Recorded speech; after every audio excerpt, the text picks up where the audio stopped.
Hello friends, welcome back to my channel bake delicious with Neetu. तो आज मैं फिर एक नई वीडियो लेके आई हूँ आप सबके लिए। तो जो आज की हमारी वीडियो है वो 1 केजी केक की है। तो यहाँ पर जो मैंने स्पॉन्ज लिया है उसे मैंने 6.5 इंच के केक टिन में बेक किया है। तो जैसे कि मैं आपको बताती हूँ कि मैं 1 केजी केक के लिए हमेशा 320 ग्राम प्री मिक्स लेती हूँ। और जो ये मेरी स्पॉन्ज है वो प्री मिक्स से ही बनी हुई है। तो कभी कभी मैं होममेड और कभी कभी मैं प्री मिक्स यूज़ कर लेती हूँ। दोनों ही प्री मिक्स का मैं यूज़ करती हूँ। अगर मुझे जल्दी है तो मैं प्री मिक्स का ही यूज़ करती हूँ, क्योंकि हमारे पास इतना टाइम नहीं होता कि हम सब चीज़ों को मेज़र करें, उनको 1 बाय 1 डालें। इसलिए मैं प्री मिक्स का ही यूज़ करती हूँ। और जहाँ जो स्पॉन्ज है उसके लिए मैंने 6.5 इंच का केक टिन यूज़ किया है।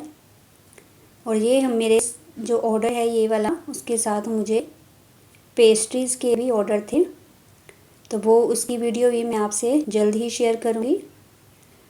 तो जो ये मेरा ऑर्डर था वो 1 केजी का था। तो ये गर्ल के लिए मैंने डिज़ाइन बनाया है, क्योंकि ये बर्थडे गर्ल का था तो उन्होंने उसके लिए ऑर्डर किया था। डिज़ाइन की कोई डिमांड नहीं थी उनकी कस्टमर की, तो मैंने खुद से ही अपनी मर्ज़ी से जो डिज़ाइन है वो बनाया है। तो डिज़ाइन उनको बहुत ज़्यादा ही पसंद आया। तो ये जो मेरा केक है आज का वो पाइनएप्पल फ्लेवर में होने वाला है। तो मैंने जो बेस है उसमें मैंने कोई भी एसेंस यूज़ नहीं किया था।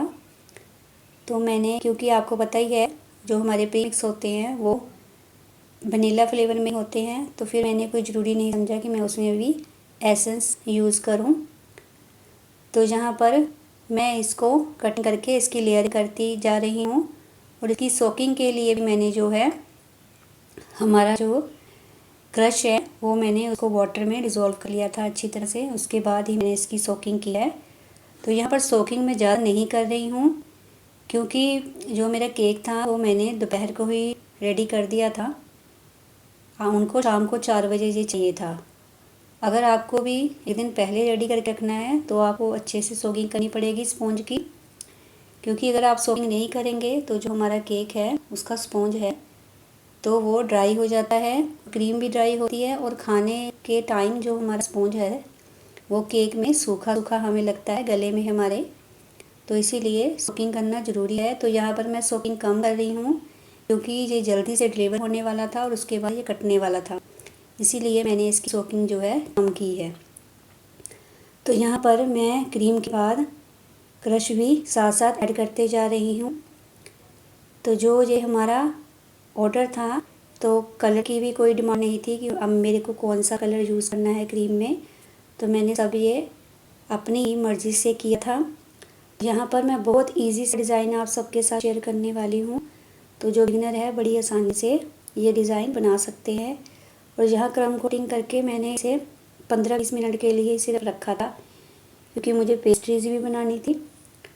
तो जो पेस्ट्रीज़ थी मेरी वो भी मैंने उनको केक के ही प्राइस में दी थी। वो चॉकलेट फ्लेवर में होने वाली थी, तो उसी प्राइस में मैं, जैसे इस प्राइस में मैं केक देती हूँ चॉकलेट, उसी प्राइस में मैंने उनको पेस्ट्रीज दी थी। तो यहाँ पर दोनों का ही जो केक का ऑर्डर है एक साथ ही मुझे मिला था और ये एक ही कस्टमर का था। तो यहाँ पर टिन साइज़ की जो सिलेक्शन है मैंने वो डिज़ाइन के अकॉर्डिंग ही की थी। तो ये बातें आपको पहले ही डिसाइड करनी है कि आपको हाइट में केक का डिज़ाइन बनाना है या विड्थ में बनाना है। तो यहाँ पर मैंने हाइटेड टिन का यूज़ नहीं किया था। अगर आपको हाइट में बनाना है तो आप 5 इंच या 5.5 इंच का केक टिन यूज़ कर सकते हो। उससे हमारी केक की जो हाइट है इससे थोड़ी सी ज़्यादा हो जाएगी। तो यहाँ पर मैं ज़्यादातर 6.5 इंच का ही केक टिन यूज़ करती हूँ। तो जो हाइट वाले केक हैं उनको दूर डिलीवर कराना थोड़ा सा मुश्किल हो जाता है। अगर केक अच्छी तरह से सेट नहीं है और जल्दी डिलीवर होने वाला है तो हाइट वाले जो केक हैं उनमें थोड़ा सा रिस्क होता है डोवेल डालने के बाद भी। इसीलिए मैंने इसे कम हाइट में रखा था, कि मुझे पता था कि ये बाइक से ही जाने वाला है। तो मेरे पास इतना टाइम भी नहीं था कि मैं इसे पहले रेडी रखी। तो यहाँ पर मैंने इसे कम हाइट में ही बनाया है। तो ये वाला डिज़ाइन आप ज़्यादा हाइट में भी बना सकते हो और कम हाइट में भी ये डिज़ाइन आसानी से बना सकते हो।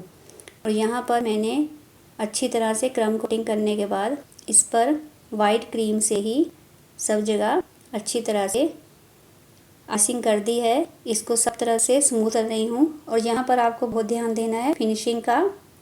जब तक फिनिशिंग ना आए तब तक आपको आपके स्क्रैपर को स्ट्रेट रखना है और टर्न टेबल को घुमाते जाना है।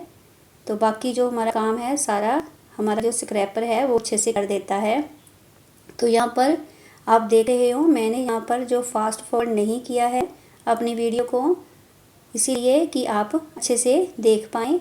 तो यहाँ पर आप देख रहे हो जहाँ भी हमारे गैप्स हैं वो हमारे स्क्रैपर से ही अच्छी तरह से फिल होते जा रहे हैं। और यहाँ पर आपको बड़े ही हल्के हाथों से सॉफ्ट हैंड से आपको जो है आपका स्क्रैपर पकड़ना है। और आप देख रहे हो कि मेरी स्क्रैपर के साथ ज़्यादा क्रीम निकल नहीं रही है क्योंकि मैंने उसे सॉफ्ट हैंड से पकड़ा है। अगर मैं थोड़ा सा प्रेस करके उसको पकड़ूंगी तो मेरी क्रीम है वो साथ में ही स्क्रैपर के आती जाएगी। इसीलिए आपको ये चीज़ें बहुत ही ध्यान में रखनी है। तो अगर आप बिगिनर हो तो आपको प्रैक्टिस करके ही ये सब चीज़ें आसानी से आ जाएगी। और जहाँ हमारा टॉप का सरफेस है उसको भी हम ऐसे ही आसानी से स्मूथ करेंगे। अगर आपको बेस जो हमारी क्रीम है आइसिंग है आपको करनी है उस वक्त आप क्रीम को थोड़ा लूज ही रख सकते हो। अगर आप थोड़ा हार्ड रखोगे क्रीम को तो उसमें क्या होता है हमें फिनिशिंग देने में प्रॉब्लम होती है। अगर आपकी क्रीम थोड़ी सॉफ्ट है तो उसको फिनिशिंग देना बहुत ही आसान होता है। और जहाँ पर मैं बेस में वाइट ही रखने वाली थी इसीलिए मैंने इसको सब तरफ से वाइट क्रीम से ही इसकी कोटिंग की है। तो यहाँ पर फाइनल जो हमारा डिज़ाइन है उसके लिए मैंने ऑरेंज कलर क्रीम में ऐड किया था। तो यहाँ पर मैंने 1 ड्रॉप के करीब ही ऐड किया था क्योंकि मैं ज़्यादा डार्क कलर यूज़ करना ठीक नहीं समझती। इसीलिए मेरे जो केक्स होते हैं उनमें मैं लाइट कलर ही रखती हूँ। कोशिश करती हूँ कि बेस जो है हमारा वाइट ही रहे, उसके साथ किसी और कलर का कॉम्बिनेशन मैं ज़्यादातर यूज़ करती हूँ जिससे हमारा जो कलर है वो कम यूज़ होगा। अब ज़्यादा जो कलर हम डालेंगे तो वो हार्मफुल होता है, कभी कभी पर वो खाने वक्त हमारी टंग पर ही आ जाता है। इसीलिए मैं कलर जो है कम यूज़ करती हूँ। तो यहाँ पर मैंने सिंपली जो है डॉट डॉट बॉर्डर पर डाल दिए थे। तो उसके बाद बहुत ही इजी सा डिज़ाइन है। जो हम पैलेट नाइफ होता है हमारा आगे से नैरो सा होता है, उसे मैंने इन डॉट्स को हल्के हाथों से ऊपर की तरफ प्रेस कर दिया है। तो यहाँ पर हमारा बहुत अच्छा सा जो पैटर्न बन जाता है। तो एक बार करने के बाद मैंने इसको जो हमारा गैप है थोड़ा सा रह गया था डॉट्स के बीच में, तो उसके बाद मैंने एक स्ट्रोक ऐसे खींच के ऊपर की तरफ, उसके बाद दोनों साइड से फिर एक एक स्ट्रोक खींची थी, तो जिससे हमारा जो बहुत सुंदर सा डिज़ाइन बन गया था। तो ये डिज़ाइन बनाने में बहुत ही आसान है। तो यहाँ पर मेरे से जो है वीडियो मिस हो गई है, वो शायद शूट नहीं हुई। तो जहाँ ऊपर जो डेकोरेशन की थी मैंने फ्लावर बनाए थे रोज़ नोज़ल से, वो सारे ही मेरे शूट नहीं हो पाए। तो उसके बाद जहाँ पर ऊपर मैंने नेम लिख दिया था लड़की का, फिर मुझे कुछ कमी लग रही थी, फिर मैंने यहाँ पर जो है नीचे भी पर्ल्स ऐड किया और ऊपर भी मैंने पर्ल्स ऐड किए हैं। तो जिससे ये हमारा डिज़ाइन है बहुत ही ज़्यादा सुंदर हो गया था। तो आपको अगर मेरी वीडियोज़ अच्छी लग रही हैं तो प्लीज़ मेरी वीडियो को लाइक ज़रूर कीजिएगा। अगर आप नए हैं मेरे चैनल पर तो मेरे चैनल को सब्सक्राइब करें और बेल आइकन ज़रूर प्रेस करें, जिससे मेरी आने वाली वीडियोज़ की नोटिफिकेशन आपको मिलती रहे। तो यहाँ पर हमारा बहुत सी प्यारा सा डिज़ाइन बन गया था। तो ये डिज़ाइन आप ज़रूर ट्राई करें, इसे बनाना बहुत आसान है। तो यहाँ पर आप आर्टिफिशियल जो फ्लावर्स होते हैं वो भी यूज़ कर सकते हैं। तो कैसा लगा आपको ये आज का डिज़ाइन मुझे ज़रूर बताएं, कमेंट करें। अगर आपको इस रिलेटेड कुछ पूछना है तो यहाँ पर टॉप पर भी मैंने बड़े वाले जो वाइट पर्ल्स हैं वो ऐड कर दिए थे।